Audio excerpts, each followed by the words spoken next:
好，咁喺前邊往左轉就到㗎啦。即係你話咧，而家先6點幾嘅，有時候夜晚黑咧嚟到南華西啊、南華東呢度呢啲騎樓底咧，都真係唔好講話唔驚啊嚇。不過咧，再 pan 上去睇下嚇，唔係而家天色暗，係真係冇住戶開燈㗎。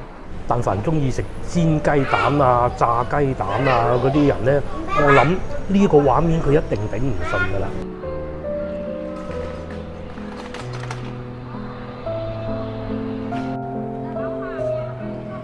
Hello， 各位觀眾大家好啊！我而家所在嘅位置咧就係海聯路。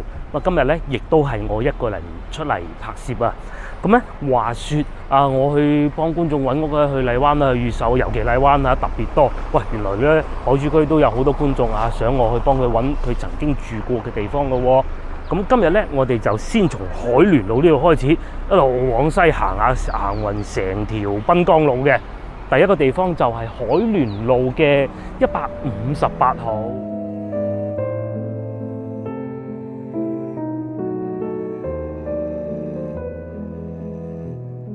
咁我哋會去一個叫做東曉花園嘅地方，而且呢位觀眾亦都講過啊，佢話咧想睇下附近地鐵站起成點喎。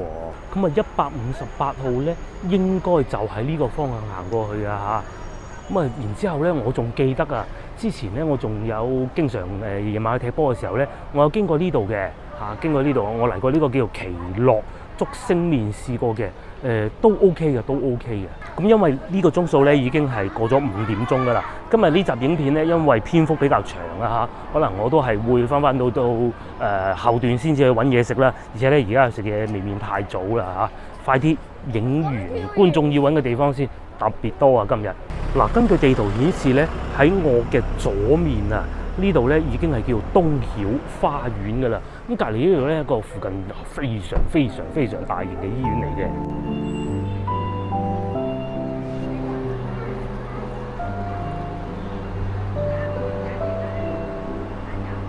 嗱，根據地圖顯示咧，應該就喺呢個路口過去嚇。咁啊，暫時我睇地圖咧，附近都有市場嘅，應該就喺正前方呢度。咁下次咧可以同個老婆嚟到呢度啊，試下啲潮州菜，然之後咧過去個市場嗰度買下餸，呢度環境都幾舒服㗎。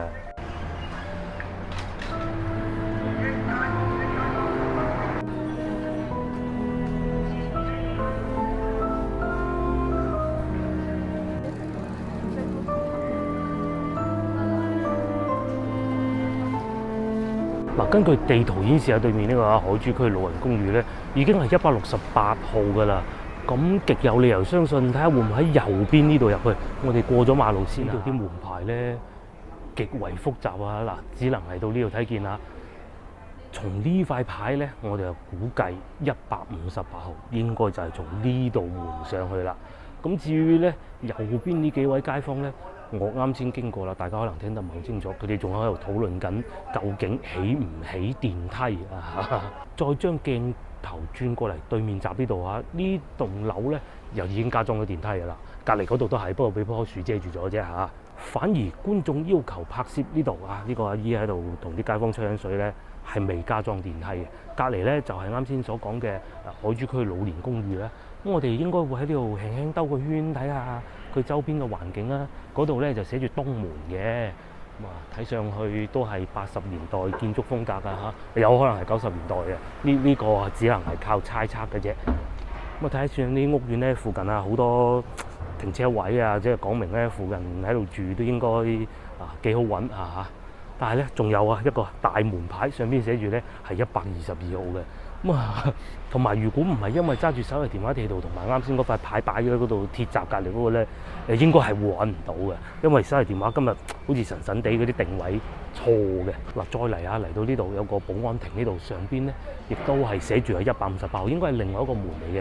咁啊上邊寫住海保集團，咁啊會唔會係以前一啲海聯路保安集團啊？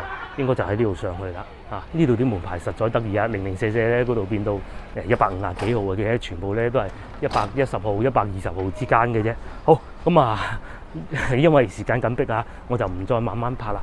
我會翻出去江邊嗰度嘅，咁啊睇下附近整地鐵整到而家係乜嘢樣嚇，我都好想知道。即係大概應該係珠江泳場嗰個位置。咁我哋係嚟到未來嘅地鐵站口啦嚇。如果有喺廣州住過嘅觀眾，應該對呢幾棟樓都唔陌生啦。我都唔再講係咩啦。再嚟轉過嚟呢邊睇下先啦。哇！呢條河幾靚嚇，幾乾淨。咁至於呢度咧就係地鐵站嚟嘅，應該就係未來嘅地鐵站啦。依家睇見嚇，仲係好多嗰啲吊雞啊掛住喺度嘅。咁應該仲係會有一段時間先至整得好嘅。咁呢個地鐵站咧叫做地鐵10號線啦。咁啊預計2024年就會開通咯。嗱，就係呢個啦，係咪？咁啊會去到東湖啦、中大南門啦、署前路啦、五鳳啦，各種嘅。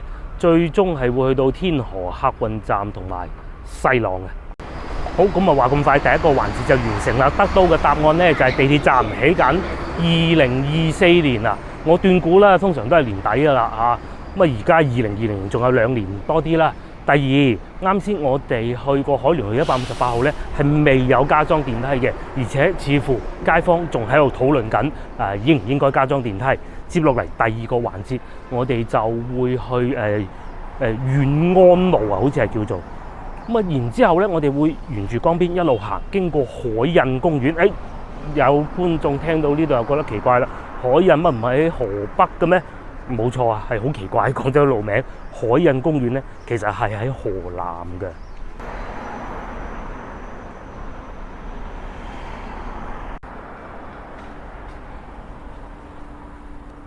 咁話咁快咧，我哋就嚟到海印公園啦。我哋會沿住呢度一路往西行嘅，咁啊去遠安三街啊。呢度咧亦都係附近好多街坊市民啊，朝頭早晨運嘅好地方嚟噶。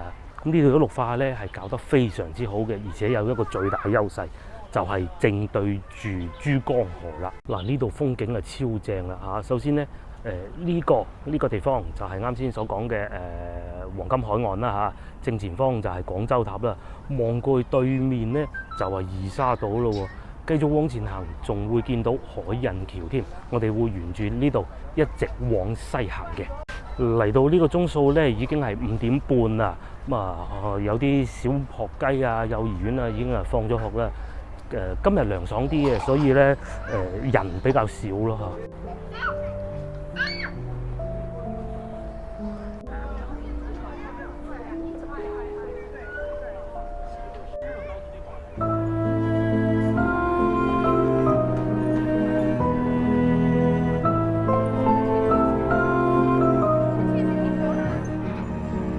而且呢條路咧係好多街坊市民喺度跑步㗎，跑步鍛鍊身體啊！我諗除咗最熱嗰陣咧都有啊。我試過第一條影片咧，應該就係嚟呢度拍攝嘅啦，一路沿住呢度行。咁啊，當時咧天氣仲好凍啊，12月中啊，哇，凍到噓一聲，但係一樣有人嚟呢度跑步㗎。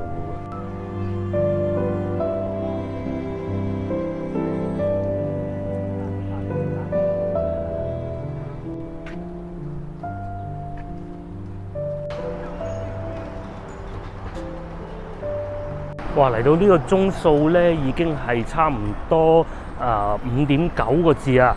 咁啊，我哋啱啱就過咗海印橋底，而家就去遠安三行啦。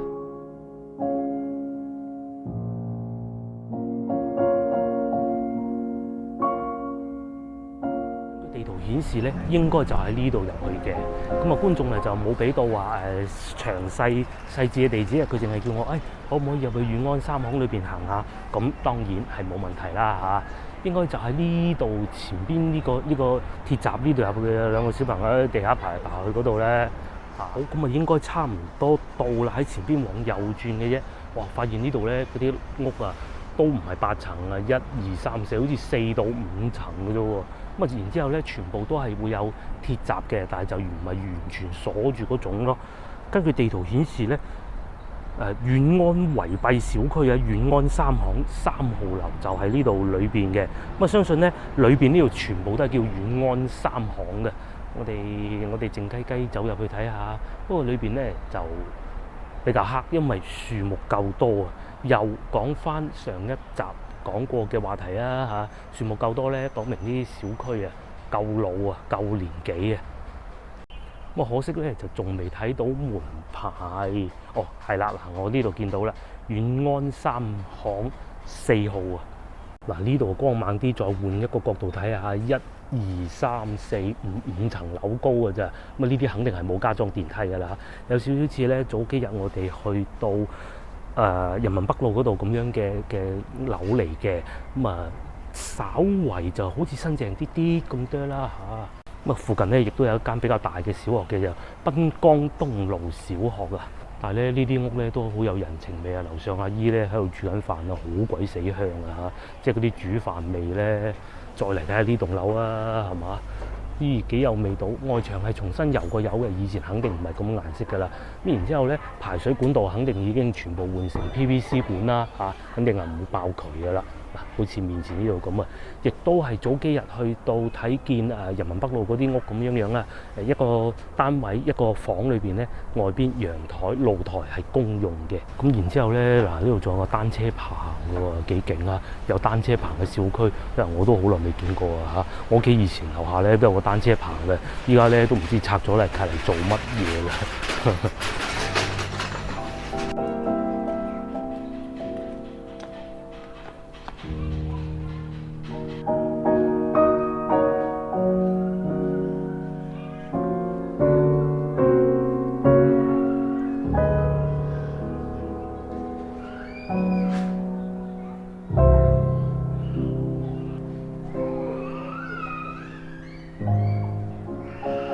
咁啊，呢個遠安3巷咧，大概就睇過啦。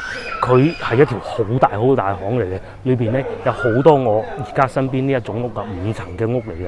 咁啊，冇加裝電梯，只有我正前方呢度咧係有加裝電梯嘅啫。不過佢唔屬於遠安3巷嘅，因為咧呢度啊已經係屬於叫做遠安路7號㗎啦。我哋會喺呢個口出翻去嘅。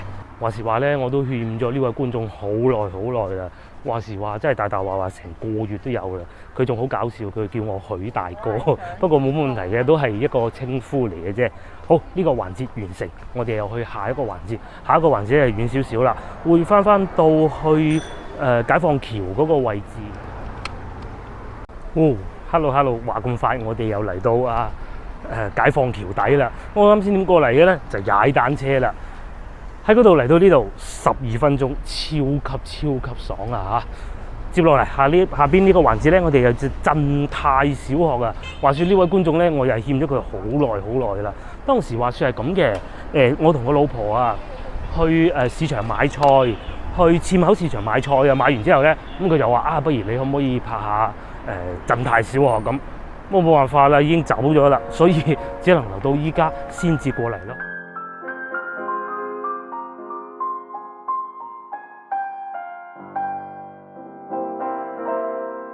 鎮泰小學嘅原名咧係會叫做濱江西路第2小學㗎，就喺前少少嘅啫，即係即係解放橋腳呢度。咁再嚟解放橋腳特別多好嘢食嘅，好多間啊！嗱，呢個係其中一個啦嚇。對面咧就光明清湯陽啦，再對面蒲天光啦。如果你嚟宵夜嘅話咧，呢條街應該1個星期都唔使換㗎啦嚇。尤其而家咧天氣一涼食羊肉就係好時候啦。咁睇下我哋幾時同個老婆嚟食羊肉。咁我老婆咧係超級中意食羊肉，而且佢對食羊肉咧非常在行嘅。雷州清湯羊58蚊1斤，廣州嗱一講就嚟啦，58蚊斤啊！呢個好啊，58蚊1斤，正啊！不過我一個人唔食住，等埋個老婆先，58蚊斤啊！哇！哇，超級正！如果今日咧係2個人嘅話咧，我諗已經入咗去㗎啦。燒鵝88蚊半隻，現場燒嘅。咁如果2個人嘅話，一例啱好啊。仲有嗰個羊羊肉嘅老婆，我見到都好高興啊！個老婆見到唔想走。我仲有對面光明清湯羊，亦都係一絕㗎。嗱，廢話少講啦，我哋喺度過馬路咧經過飲飽食醉咧，就可以去到鎮泰小學㗎啦。呢邊先啱啊嚇！尤其咧到而家天氣涼啊嚇，就可以坐喺戶外邊食。咁上邊有燈打落嚟，哇！呢啲超正超正。嗱，好老實講啊，鎮泰小學咧冇乜嘢講嘅啫，我淨係喺門口影下嚟㗎啦。但係咧，附近呢幾間呢幾個位嗰啲宵夜檔咧可以講好耐啦嚇。不過廢話少講啦，快啲行啦，因為天色越嚟越暗啦。嗱，完全正確啦，就喺正對面嘅啫，海珠鎮泰實驗小學呢個位置啊！哇！而家啱到6點咧，已經開路燈㗎咯喎，就足以證明天色有幾暗啦。我哋過去下門口望望，不過咧到呢個鐘數啊，同學仔咧已經放晒學㗎啦，肯定。咁啊，除咗啱先所講嗰啲宵夜檔啊，鎮泰小學咧呢度當然最出名就喺前邊嘅啫嚇，就係硤口市場啊。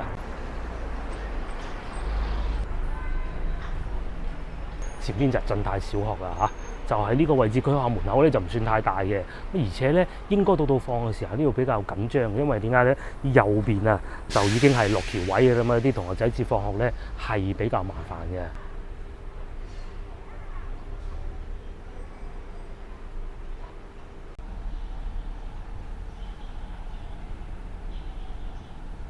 好，咁啊，學校簡單睇過啦嚇。對面硤口市場，我會沿住呢條路一直往西行去龍溪新街嘅，真係好擔心到時去到嗰度咧天色已暗。不過點都好，去到再講，因為已經係最尾一間要去揾嘅屋啦。咁啊，揾完呢間屋之後咧，我就會去食飯噶啦嚇。下女係我第一個選擇嚟嘅，不過我要睇下人多唔多。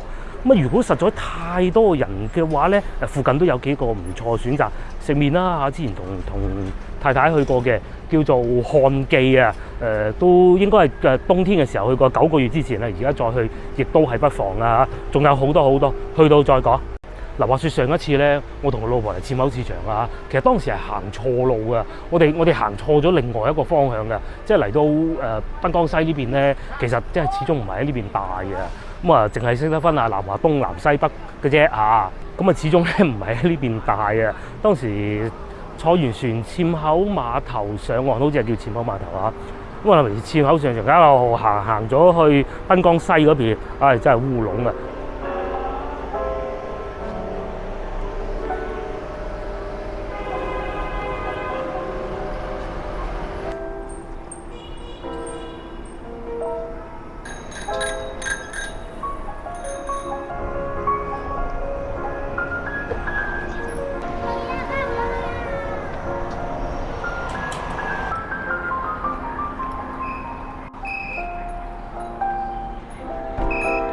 好嗱，經過不遠咧，我哋又嚟到海棠寺門口啦，對面就海棠寺啦。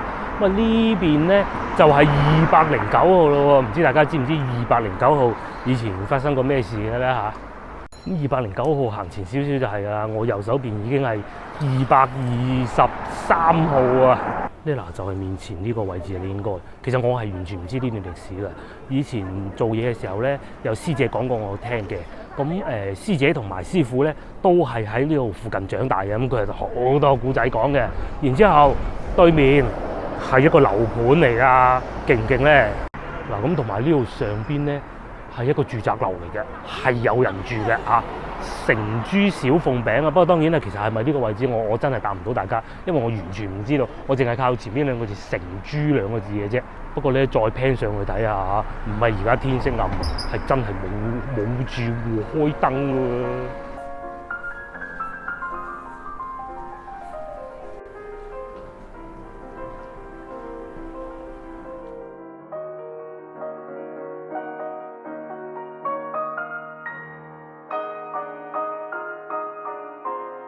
廢話少講啦，係趁住天未黑，我哋快啲行龍溪新街啊！仲有400米就到噶啦，哎呦！好，咁喺前邊往左轉就到噶啦，即係你話咧，而家先6點幾嘅，有時候夜晚黑咧嚟到南華西啊、南華東呢度呢啲騎樓底咧，都真係唔好講話唔驚啊嚇！喺前邊往左轉，冇錯，就係呢度呢條巷仔入去啦。嗰啲樹咧全部遮住晒嗰啲路燈㗎。冇錯，就喺呢度入去龍溪新街啊！嗱，呢個鐘數咧，好多街坊市民已經翻到嚟屋企啦，煮緊飯，聞到飯香味。咁啊，我都有少肚餓，快快脆脆拍完，咁我就去揾嘢食啦嚇。下女未食啊，唔知多唔多人啦。喺前邊往右轉，龍溪新街32號。嗱咁咧，我已經入咗嚟南福安街4號啊，應該咧繼續往前行就會到噶啦。哇！呢啲海珠區老街道咧，真係好安靜啊！我之前咪講過咧，去到荔灣尾恩寧路嗰啲咧，好少人住嘅，呢度亦都係啊。睇下係咪喺呢度轉過去先？根據地圖顯示咧，應該喺呢度嘅，再行前少少，往左轉。我相信大家咧都已經睇唔到個畫面㗎啦，真係好鬼死黑。嗱，嚟到呢度咧，光少少，我就決定喺呢度行啦。呢個叫徑和里啊。咁啊，根據地圖顯示咧，其實即係直往前行就係㗎啦嚇。再俾大家睇下嚇。哎呦！我前邊咧呢度有間屋啊，都有着燈㗎喎。死咯！我喺呢度兜嚟兜去揾極都揾唔到喎，個地圖又好似神神地嘅。佢叫我喺前邊往左轉，但係似乎又冇路轉咗喎。哇！真係神奇！諗唔到咧，嚟到最後一個環節先至揾唔到啊嚇！試下繼續往前行，一日翻去南華西路啦。即係諗唔到咧，嚟到最後一個環節先咁喎。所以有時啲嘢咧，自己都係唔好亂講嘢，係嘛？唔緊要，再行多次，我哋喺徑和里入多去一次嚇。嚟就係咁樣啦。喺前邊往右轉，就係呢度啦。呢度咧有一條路仔啊向右嘅，有一條路仔啊向左嘅。咁我決定再行下左邊呢條啦嚇。裏邊係有寫住叫龍溪新街，因為龍溪新街咧佢係分咗兩段㗎，一段喺南，一段喺北。我哋係要揾南邊嗰段嘅。嗱，有啲眉目啦嚇，沿住呢條路仔一直行，跟住咧喺前邊往右屈少少，應該就到㗎啦。而且咧呢度夠光猛啊！睇下嗱，大概就係呢個位置啦。呢度向右屈少少，咁咧繼續往南行。咦，似地咯喎，行咗就呢度咪啱啱行過嘅。真係神奇嘅，係即係點咧？唔好理佢啦，我哋繼續喺呢度往前行先啦嚇。應該出得翻去嘅，唔會好似嗰啲入咗個森林裏邊永遠出唔翻嚟嗰種嘅。嗱，嚟到呢度咧，上邊塊路牌咧就寫住龍溪新街啦。哇！咁我啱先咧睇到路牌啊，啱先比較黑，我冇影啊。我已經揾到14號啦，咁應該就差唔多到噶啦。14號，我喺前邊往右轉，再屈翻過去對面巷就係啦。哎呀，真係驚險啊！今次不過咧，大家唔好以為而家好夜啊，而家淨係6點半嘅啫。要就翻佢噶嘛？佢斜一個嗰邊，你要打過嚟。嗱，冇錯啦，終於30號。32號應該係隔離有燈呢盞屋嘅，可惜我嚟得太遲啦，睇得唔係好清楚。行前少少再講啦。我呢度都仲係30號啫，再行前啲先，自作聰明啊嚇。冇錯啦，呢度就係32號。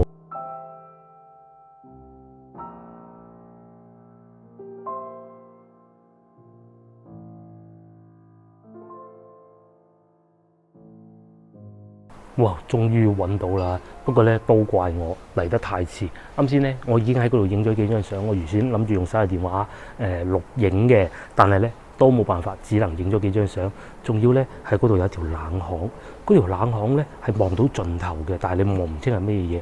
然之後我聽見有啲聲喎，道門喐喎，但係咧又睇唔見人喎，超級恐怖咯！最尾你知唔知係咩？原來係一隻貓嚟嘅。好啦，咁啦，好啦，我快啲離開呢度啦嚇！我要去食飯啦，去霞女。我而家計劃去霞女。哇！嗱，黑鬼媽媽唔知大家睇唔睇到咧？兜轉我喺裏邊咧，都仲兜咗好耐㗎。一出翻嚟呢個口咧，又係209號啊！下次咧我都係唔好講啊！嗱，再拼上去俾大家睇下嚇，1、2、3、4、5，我見到5盞燈，成棟樓啊5盞燈。隔離呢度仲有一個6盞燈。好，經過不遠啦，我哋翻嚟南華東路啦。兩間選擇嘅，第一個咧，我想去漢記啦嚇，呢個第一個選擇。不過首選咧係斜對面嘅霞女啊，因為漢記食過啦，霞女就未去過。咁咧，而且咧，事實上我係中意食嗰個5柳蛋多啲嘅。咁仲有雲吞麵，我早幾日先食過啫嘛。咁兩間鋪頭咧就非常之近嘅啫。嗱，行咗冇2步就係前邊綠色牌嗰度啊。咁如果想知道交通路線嘅觀眾咧，好簡單嘅啫。喺呢個位置一路往右轉就係海珠橋啦。咁就係咁簡單啦。哇！翻到嚟南華東呢邊咧，即係過萬好多啊！哇，爆棚！我諗應該都可以唔使去啦，門口排滿人嘅，因為又會咁嘅啦嚇，真係交關啊！咁啊去食漢記咧，睇嚟同佢都係冇緣分啦。哎呦，排滿隊喎！睇下你睇唔交關嘅喎，係嘛？不過又有位喎，哇！非常幸運地咧，終於揾到位啦啊！首先講下我哋點咗啲咩嘢食先，就係呢一個啦。咁咧五柳蛋係飯嚟嘅，五柳炸蛋飯啊，22蚊一份。咁咧唔好以為好貴，嗰個雞蛋咧好大隻嘅，我啱先睇過啦。再嚟我又加咗份豉汁雞扒嗱，點解咧？因為咧如果你黑椒啊、茄汁啊、雞扒咧經常有，但係咧豉汁雞扒嗱真係要試下，另外加10蚊啫。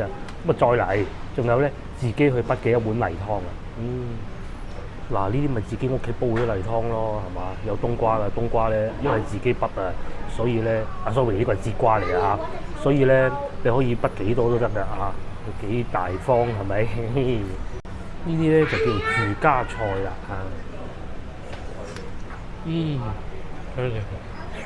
首先送上嚟嘅咧就係呢個豬扒啦嚇，豉汁豬扒，睇下個賣相先啦。佢應該係好似酥炸嗰種形式嘅，就唔係煎嘅。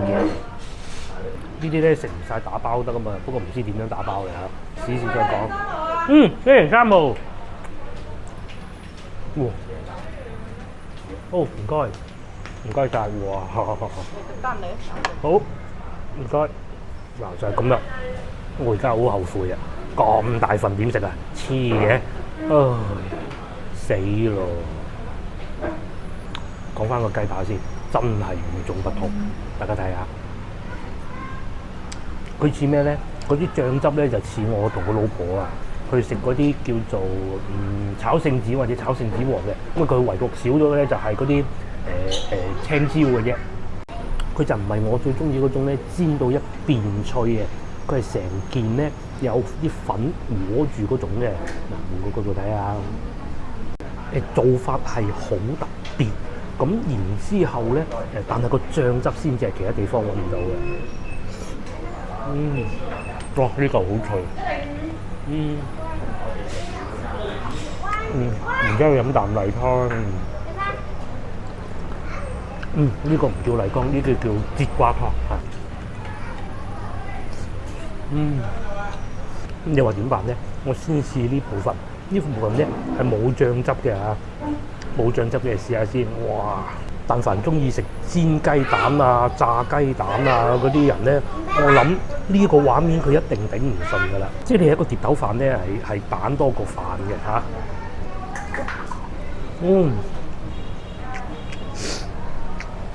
係嗰啲蛋咧打好咗之後，一掟落個油鑊，用瞬間嘅高溫嚟煮熟嘅。